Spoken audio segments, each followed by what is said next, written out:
If you're watching this, drop a comment about where you're watching from and hit that subscribe button, because what you're about to hear is proof that sometimes the sweetest revenge isn't loud, it is silent, elegant, and perfectly executed. 3 months ago, I stood at the entrance of a luxury villa in Pacific Heights, watching my parents argue with the real estate agent who was informing them that they had exactly 48 hours to vacate the property. My mother's voice echoed across the marble foyer, sharp and indignant. "There must be some mistake. We paid cash for this place." The agent's face stayed professional, but her tone carried that cool finality only lawyers and brokers can master. "I am afraid there's no mistake, Mrs. Holloway.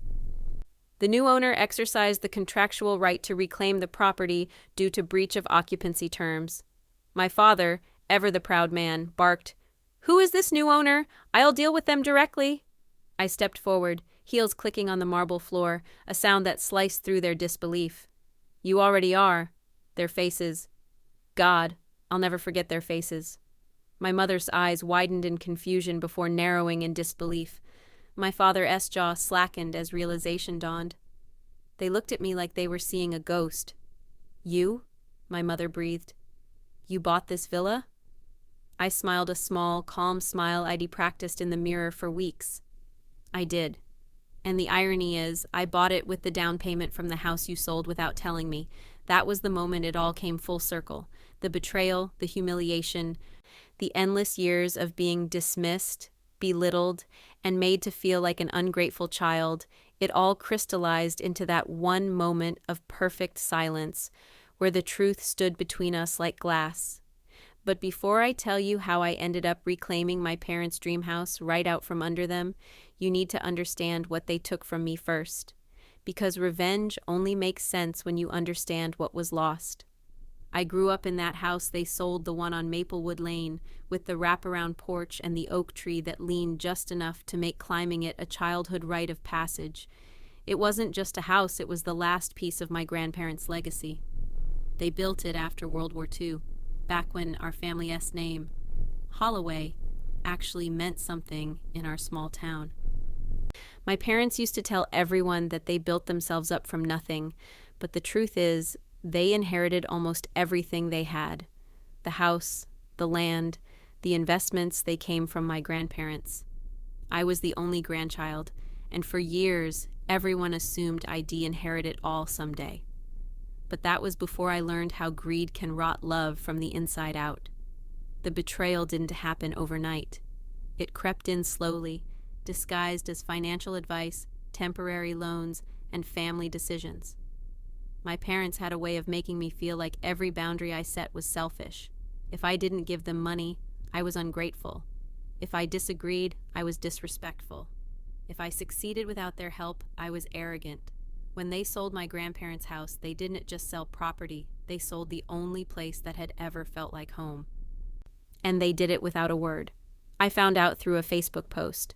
My childhood neighbor had tagged me in a throwback photo of the house, now with a sold sign in the yard and a caption that read, "Can't believe the Holloways finally sold the old place."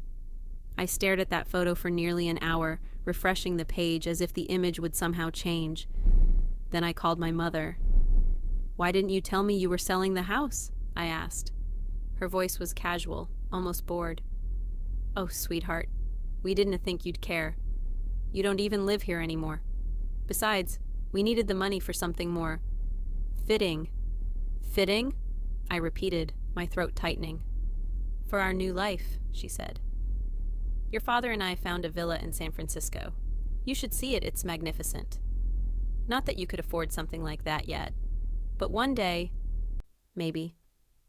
They laughed, both of them, like it was some kind of joke. I remember hanging up the phone, sitting in silence, and realizing I wasn't angry yet. I was just numb. Betrayal has a way of freezing you before it burns, and when it finally burns, it doesn't stop until there is nothing left of the person you used to be. That was the day I decided I'd never let them humiliate me again. And 3 months later, standing in that marble foyer, watching their laughter turn to panic, I finally kept that promise.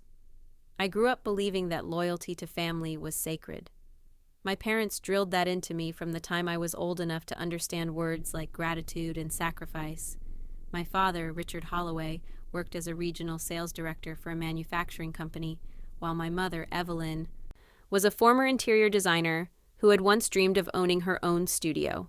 On the surface, we looked like the perfect middle-class family. Our house on Maplewood Lane had the white picket fence, the well-kept lawn, and the smell of apple pie drifting from the kitchen every Sunday afternoon. People in our neighborhood used to call my mom the hostess of Holloway Hill, but behind the smiles and the neatly folded napkins at dinner, there were cracks, subtle but deep.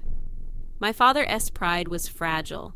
He loved talking about his career, about the clients he closed and the bonuses he earned, even though I knew most of those stories were exaggerated.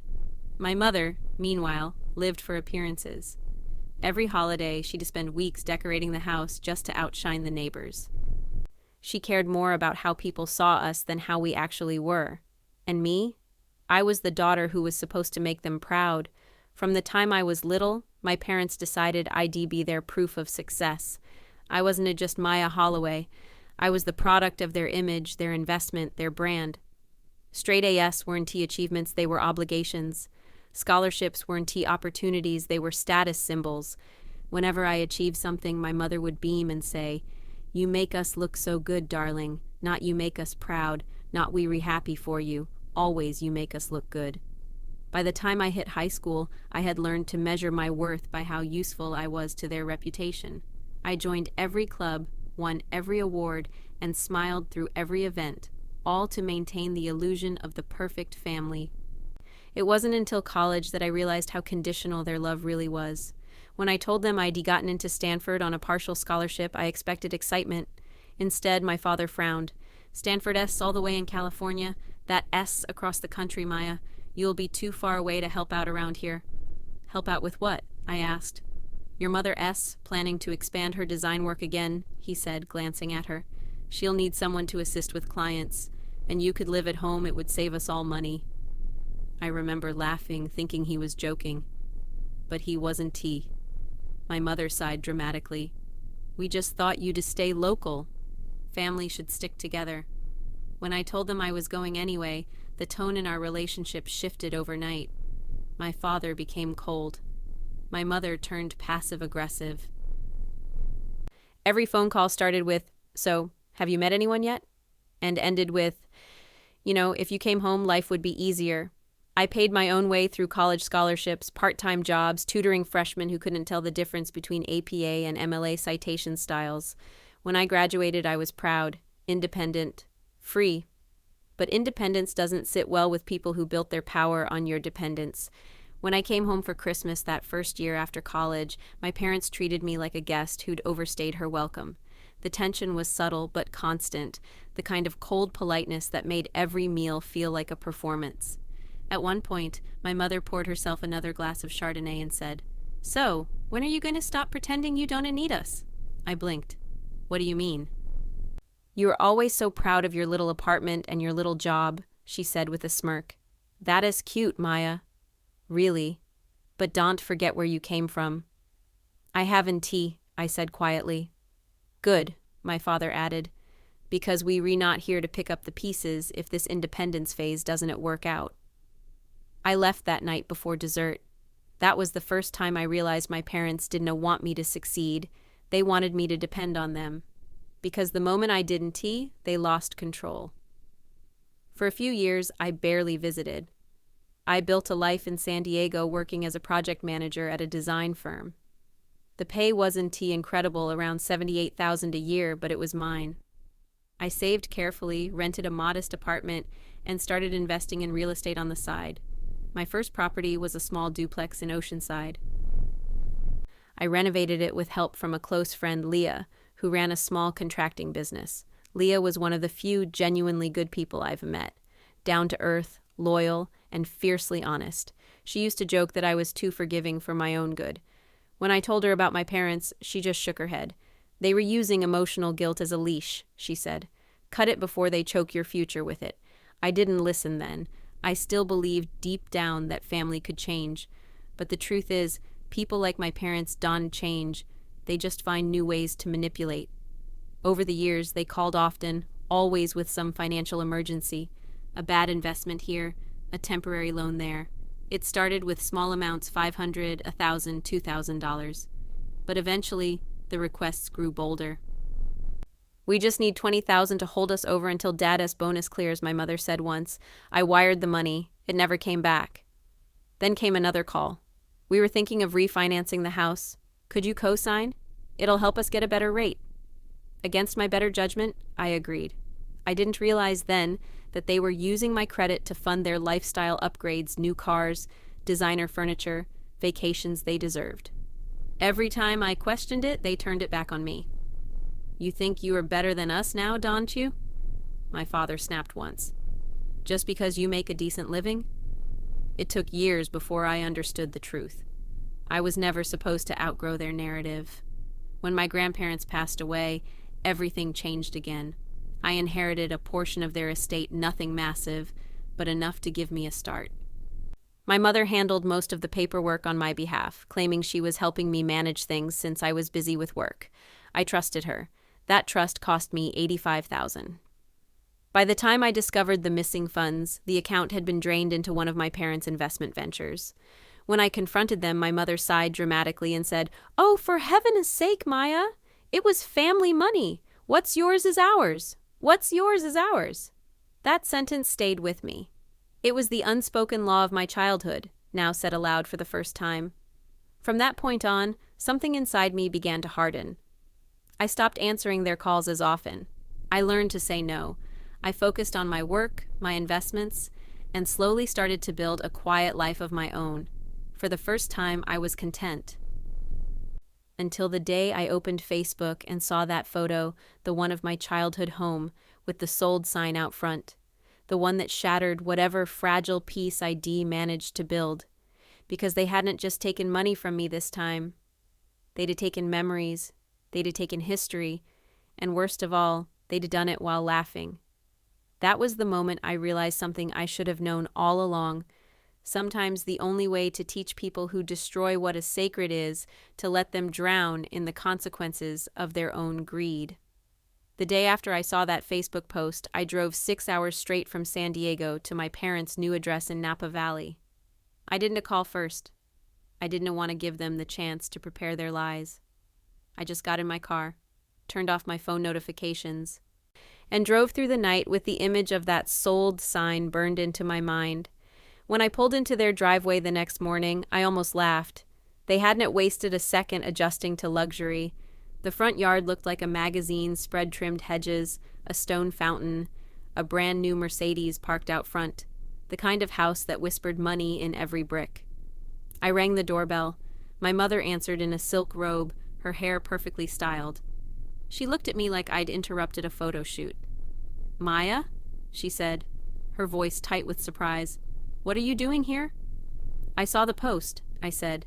"You sold the house." She blinked, feigning innocence. "Oh, that old place?" "Yes, we finally decided it was time to move on. You can cling to the past forever." I stepped inside without asking. The scent of expensive candles hit me, the kind that come in crystal jars and cost more than most people's groceries for a week. "Move on?" I said, my voice trembling. "You sold Grandma and Grandpa's house." Without telling me, without even asking if I wanted it. She rolled her eyes. "Dawn, to be dramatic. You're not a child anymore. It is just a building." "Just a building," I repeated. "That building held our family history." My father's voice cut through the tension from the hallway. "Maya, enough. We made a financial decision. The market was right. We sold it for $1.3 million, and we used the profit to upgrade our lives. That S called being smart." I turned to him, stunned. "You think that S smart?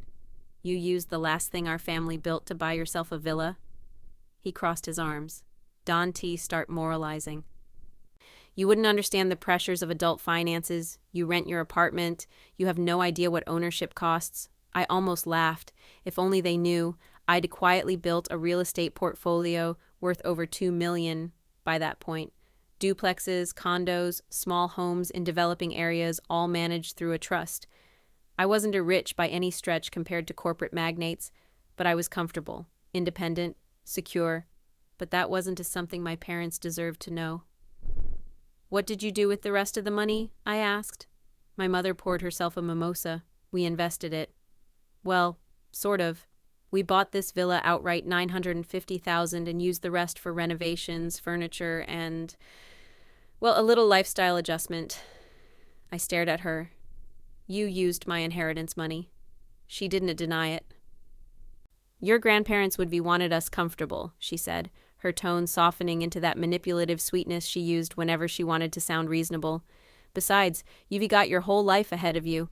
You don't need property right now." That sentence was the final crack. For a few seconds, I couldn't speak. My father took my silence as surrender and started giving me a tour, bragging about the imported tile, the designer kitchen, the panoramic view. "Real marble countertops," he said proudly. $20,000 just for installation. Worth every penny. I followed them through the house, my anger boiling beneath a calm exterior. Every laugh, every self-satisfied comment about how they deserved this pushed me closer to a line I didn't know I had. When we reached the balcony overlooking the vineyards, my mother clinked her glass and said, "See, Maya? This is what success looks like. You should take notes." I met her eyes. "You think this is success?" "Of course," she said. "Money, comfort, admiration, what else is there?" I smiled, but it wasn't kind. Respect, integrity, love that isn't for sale. She waved me off like I was a naive child. "You sound just like your grandmother, always moralizing. That is why she never made real money." That is when I knew I couldn't reason with them. I left without another word. As I drove back toward San Diego, the numbness I felt began to melt away, replaced by something sharper, not rage clarity. They weren't going to learn from guilt or loss. They would only understand when their own greed turned on them. That night, I pulled up the listing for their new villa online. It was still pending some title work, apparently. The seller had been a developer flipping luxury homes. I made a few calls to my real estate attorney, Alex Rivera, a brilliant man with a calm voice and a ruthless understanding of loopholes. When I explained the situation, he listened quietly. "You want to buy the property they just moved into?" he asked. "I want to buy it out from under them," I said. "Legally. Quietly." Alex paused. "It is possible, but complicated. Developers often finance short-term ownership while waiting for title finalization. If you make an offer through a shell company, the current ownership could transfer to you before they even finish the paperwork. How soon can we do it?" He hesitated, then said, "With the right paperwork and capital, within 6 weeks." I had the capital. It took everything I saved $980,000 plus another $200,000 from liquidating an investment property. It wasn't a small risk, but it was the cleanest revenge imaginable. No confrontation, no illegal schemes, just quiet strategic justice. I created a new LLC, Maplewood Investments. Alex handled the purchase details, keeping my name completely off the record. Every document went through a chain of trusts and holding companies that even the most persistent inquiry wouldn't trace back to me. 2 weeks later, the developer accepted my offer. The sale closed in 5. On paper, the villa belonged to Maplewood Investments LLC. My parents had technically violated the terms of occupancy by not obtaining proper leasing authorization during title transition, a small oversight on their part that allowed me, the new owner, to legally reclaim the property. Alex made sure everything was airtight, no gray areas, no loopholes they could exploit. The day I signed the final document, I sat in my apartment with the city lights flickering outside and whispered, "This is for Grandma." For the next month, I waited. I wanted them to get comfortable, to believe they'd won. I watched their new life unfold on social media, champagne brunches, spa weekends, selfies in their dream home. My mother even posted a picture captioned, "Hard work pays off." The comments were full of praise, people congratulating them for their success. If only they knew the truth that the house they were bragging about already belonged to their daughter. When the eviction notice finally arrived, I didn't go to gloat immediately. I let the process play out professionally through the real estate agency. I wanted every step documented, every signature validated.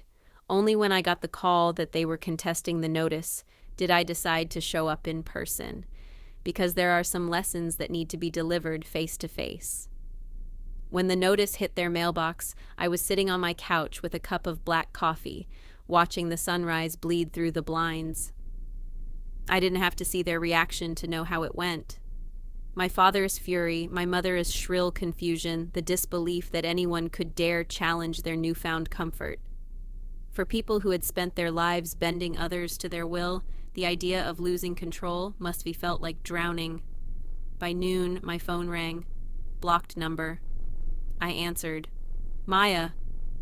My mother's voice cracked through the receiver. Do you know what's going on? We just got an eviction notice. Some company called Maplewood Investments says they own the property. It is a mistake. It has to be. I took a slow sip of coffee. Did you check the deed? What are you talking about?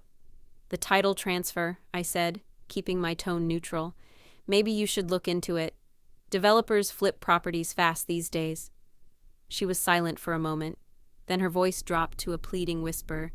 Maya, we put everything we had into this house. Everything. Please tell me you know something. I am sure you'll figure it out, I said softly, and hung up.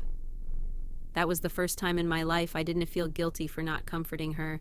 But revenge isn't about rage, it is about precision. And I wasn't done yet.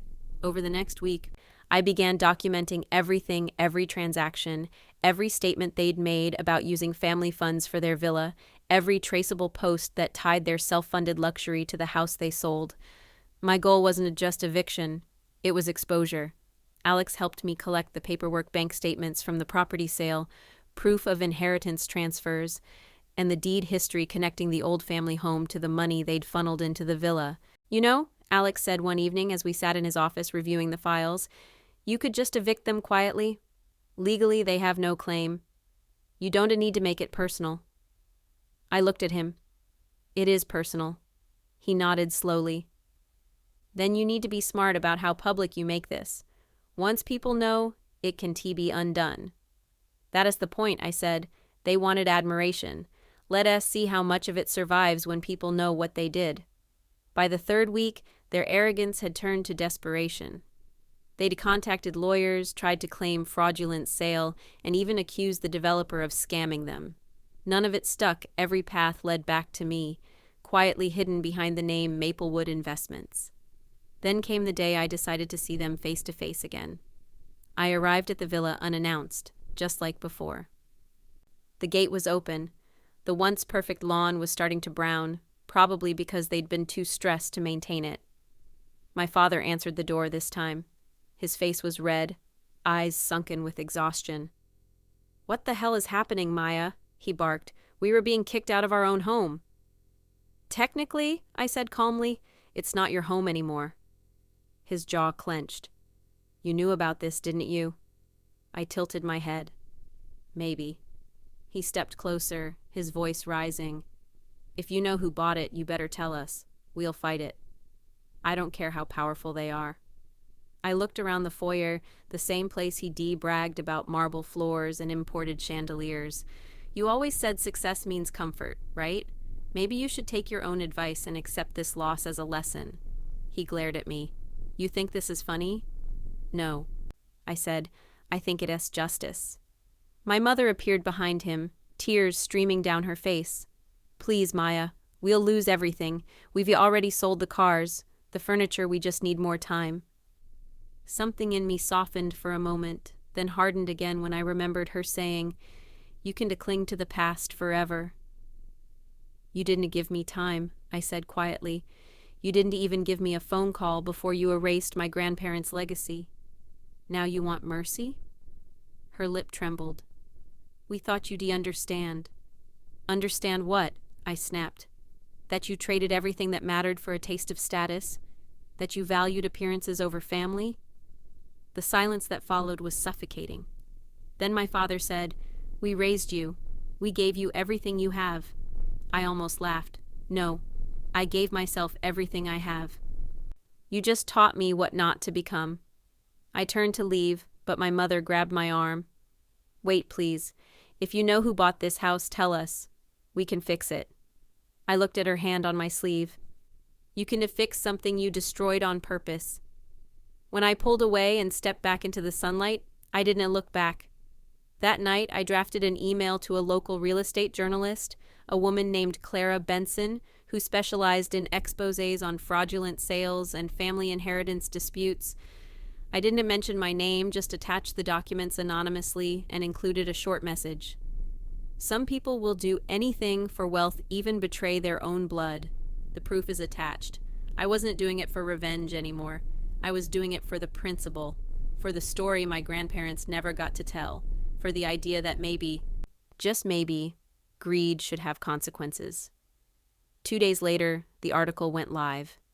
The headline read, "Local couple accused of using family inheritance to fund luxury home, then losing it to legal oversight." The article went viral faster than I expected. My parents' names were everywhere. The successful couple turned cautionary tale. The irony was poetic. The same people who once bragged about being admired were now being publicly dissected for their deceit. But I wasn't finished, because this story wasn't about humiliation. It was about truth. And truth, I realized, has a way of echoing long after the noise dies down. By the end of the week, the story had spread like wildfire. Local blogs picked it up first, then regional outlets, and finally national ones that loved nothing more than a scandal involving hypocrisy and money. Photos of the villa.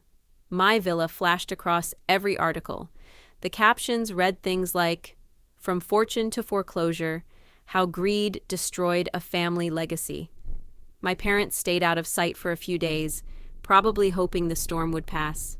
But when the journalist published a follow-up story with legal documents confirming their misuse of inheritance funds, the facade crumbled completely. Neighbors stopped waving. The people who used to crowd their lavish dinner parties now pretended not to know them. Sponsors pulled out of the charity gala my mother had been planning for months. And my father's consulting contracts, the ones he bragged about, were suddenly under review. Every empire built on vanity eventually collapses under its own weight. I should be felt satisfied. But as I scrolled through the comments under the news post, the laughter, the mockery, the schadenfreude, a strange hollowness spread in my chest. This wasn't how I thought victory would feel. I had exposed the truth. I had reclaimed what they'd stolen. And yet, watching them crumble didn't feel triumphant. It felt inevitable. The night the second article dropped, I received a call from an unknown number. I almost ignored it, but curiosity won. "Hello? Maya?" It was my mother. Her voice sounded small, fragile, like someone deflated. "We know it was you." I closed my laptop slowly. "What do you mean?" "We were not idiots," she said, her tone trembling between anger and despair. "Maplewood Investments, the shell company, the bank account connections. We traced it back far enough." Silence hung between us. You bought the house?" She whispered. "You're the reason we were losing everything?" I exhaled. "No. You were the reason you were losing everything. I just made sure it happened legally." A broken sob came through the line. "How could you do this to us? How could you do this to them?" I shot back. "To Grandma and Grandpa? They built that house with love. You sold it like a stock." My mother didn't answer right away. When she finally spoke, her voice was so quiet I almost didn't recognize it. "We just wanted a better life." "You had one," I said. "You just didn't think it was good enough." Then I ended the call. 3 days later, I received an email not from them, but from the journalist. "Clara, I think you should know, your parents plan to do an interview to set the record straight. They claim the sale was manipulated. If you were involved in this, Maya, it might be time to tell your side before they twist it." I stared at the screen. She didn't know for sure that I was behind the tip, but she'd pieced enough together to suspect. That night, I couldn't sleep. I walked through the halls of my apartment, then drove to the villa, my property, at midnight. It was quiet, dark, and still. The eviction deadline was the next morning. Their car was gone. Maybe they were already staying elsewhere. I stood in the driveway, staring up at the lit windows. The house looked smaller now, stripped of its illusion of grandeur. My phone buzzed again, another message from Clara. "If you want people to understand why you did what you did, tell the truth yourself." I didn't respond. but I thought about it all night. By morning, I'd made my decision. 2 weeks later, Clara released her third article. But this time, it had a new headline. Daughter behind anonymous property purchase speaks out. It was never about revenge. It was about accountability. That was the day the world learned who had really been pulling the strings. I didn't do a video interview or show my face on camera. I sent her a statement. It read, I didn't buy the house to humiliate anyone. I bought it to stop my family's legacy from being erased for vanity. Some inheritances are money, others are principles. I just chose to protect both. The article exploded again, but the tone was different this time. People called me brave, cunning, strategic. Others called me cruel. I didn't mind either, because for the first time in my life, I wasn't being misunderstood. My parents, on the other hand, had gone completely silent. Their social media pages vanished. The villa went dark, and for a while, that was enough. Until one afternoon, 3 months later, I got another call, this time from Alex. They filed an appeal, he said. Not on the sale, but on defamation. They were claiming the articles caused them financial damage. I almost laughed. They were suing me for telling the truth? They were desperate, he said. They were not after money. They want to regain control of the story. I stared at the wall for a long time before answering. Then we'll take it to court. He hesitated. You sure? Trials get messy. Public. I am done hiding, I said.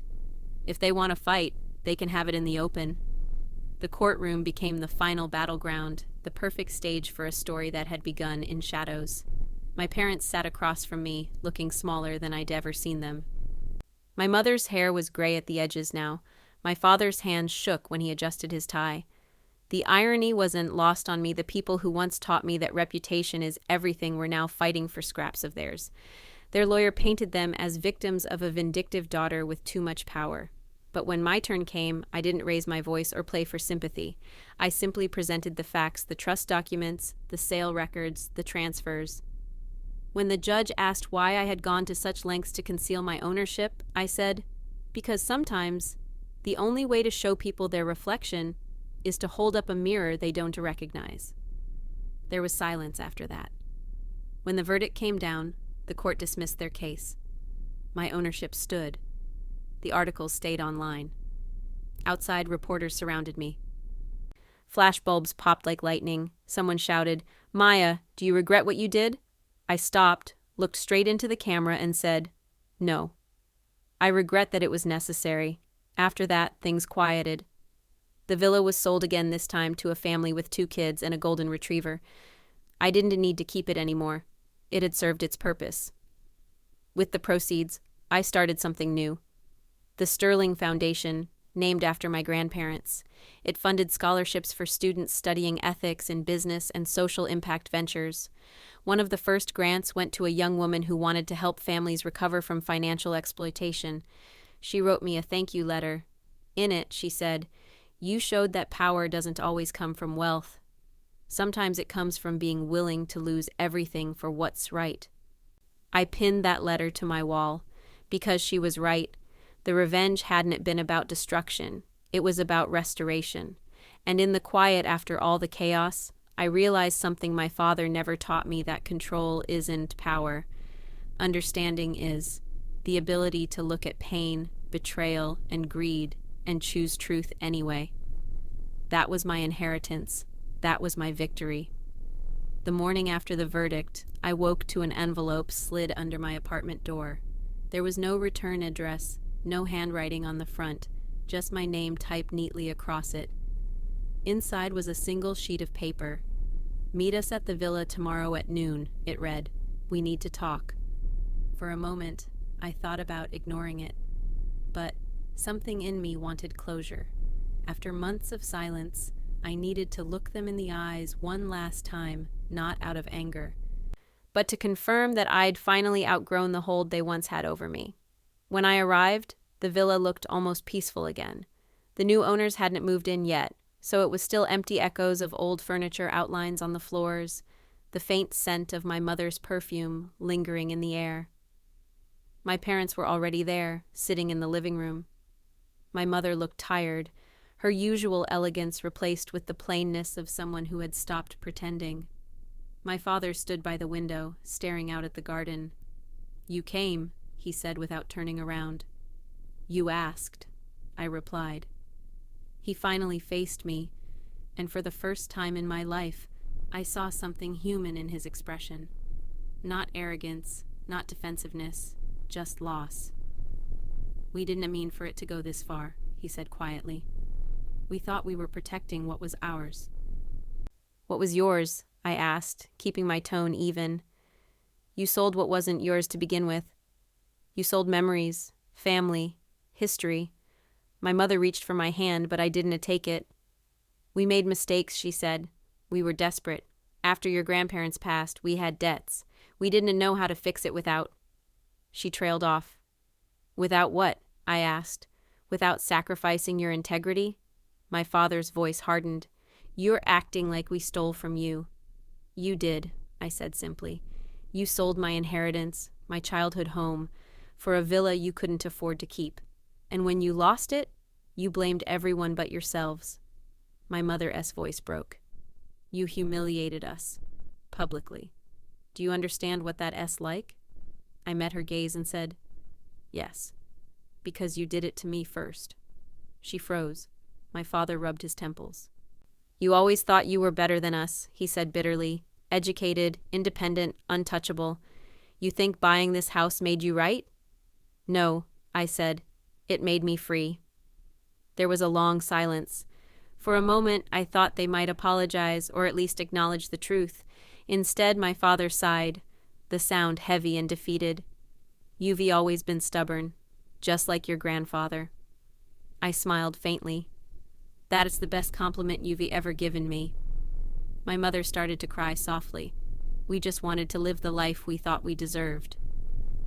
"Then you should have earned it," I said, "not stolen it." I took a slow breath and looked around the empty room one last time. This house was never the problem. You were. I turned to leave, but my mother's voice stopped me. "Maya, wait," she said, tears streaming down her face. "What happens now? Are you just going to walk away?" I looked back at them. "I already did," I said, "a long time ago." I walked out without looking back. Outside the sun was bright, the air calm. It felt like a line had finally been crossed, one that couldn't be redrawn. That evening, Clara called. "I heard about the meeting," she said. "You okay?" I paused. For the first time in a long time, I said, "Yes. You know, people are calling your story one of the most unexpected revenge turnarounds of the year," she added with a smile in her voice. "Would you ever do an interview on camera?" I laughed softly. "Maybe someday. For now, I think the story's told itself." Weeks passed. My parents left town quietly, selling off the few assets they had left. Rumor had it they moved to a smaller home in the countryside. I didn't check. I didn't need to. My life had already shifted into something new. The Sterling Foundation grew faster than I expected. Donations poured in after the media coverage, and within months, we funded multiple community housing programs, something that would be made my grandparents proud. Sometimes when I spoke at events, people would ask what inspired me to start it all. I'd smile and say, "A house taught me everything I needed to know about value and what happens when people forget it." A few nights ago, I drove past the villa again. The lights were on, children's laughter echoing from the garden. The family who lived there now had turned it into something real again, something warm. I sat in my car for a few minutes, watching the life that had replaced the illusion, and for the first time, I didn't feel anger or even sadness. I felt peace. If you've been watching this story until now, drop a comment about where you're watching from, and don't forget to hit subscribe. Because if there's one thing I've learned, it's that justice doesn't always come with a gavel or a grand speech. Sometimes it is just the quiet sound of a door closing behind you for the last time. 6 months later, life felt different in a way I couldn't quite describe. Not glamorous or triumphant, just calm. My mornings began with silence instead of tension, with gratitude instead of anger. The Sterling Foundation had grown into something I was genuinely proud of. We'd have helped dozens of families rebuild after losing homes to financial manipulation and deceit. Every success story felt like a quiet victory for the version of me who once stood helplessly watching her family sell away her childhood without a second thought. I spent most days at the office in a renovated downtown space with white walls, soft lighting, and framed photos of the people we helped. It wasn't a luxury, but it was home.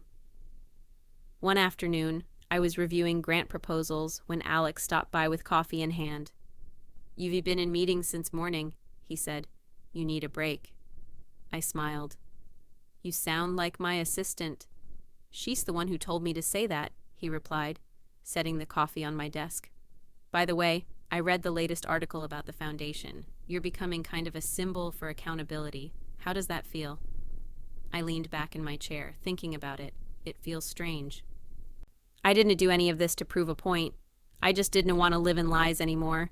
"Still," he said with a grin, "you turned one of the biggest scandals of the year into something good. That's not nothing." I chuckled softly.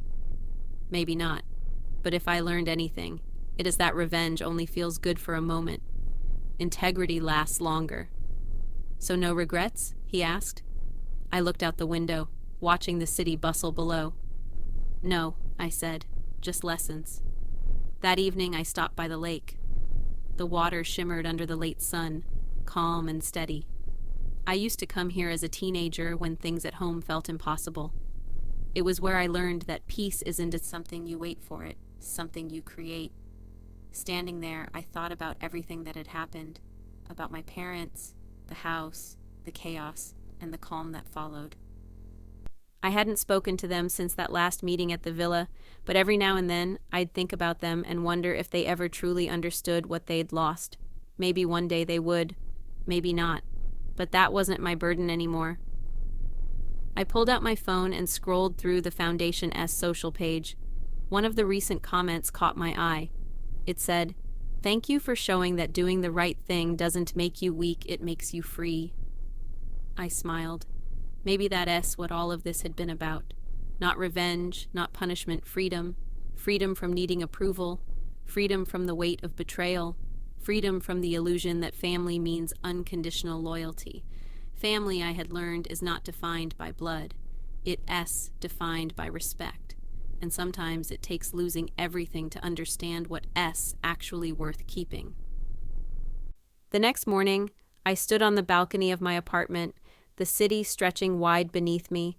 I thought about the girl who once cried over a sold house, convinced her life had fallen apart.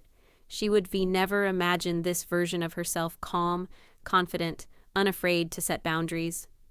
I whispered quietly, "You made it." My phone buzzed with a message from Clara. "Your story hit 10 million views. People can stop talking about it." I laughed softly. "Good," I texted back. "Maybe someone out there will find the courage to stand up for themselves, too." Later that night, I sat at my desk, recording the closing narration for a video the Foundation was producing about our mission. As the camera light blinked red, I spoke directly to the lens. "If you were watching this, and you've ever felt betrayed by the people who were supposed to protect you, I want you to remember something. Their choices don't define you, your response does. Sometimes walking away is the loudest statement you can make, and sometimes starting over is the best revenge." I paused, then added with a small smile, "If you've made it this far, drop a comment about where you're watching from, and don't forget to hit subscribe. Because trust me, no matter how bad the betrayal, you can always rebuild stronger. Justice isn't about destroying others. It is about finally choosing yourself." I clicked stop. The screen went dark, but my reflection lingered. For the first time in years, I didn't see the hurt daughter or the vengeful woman. I saw someone free, and that was enough.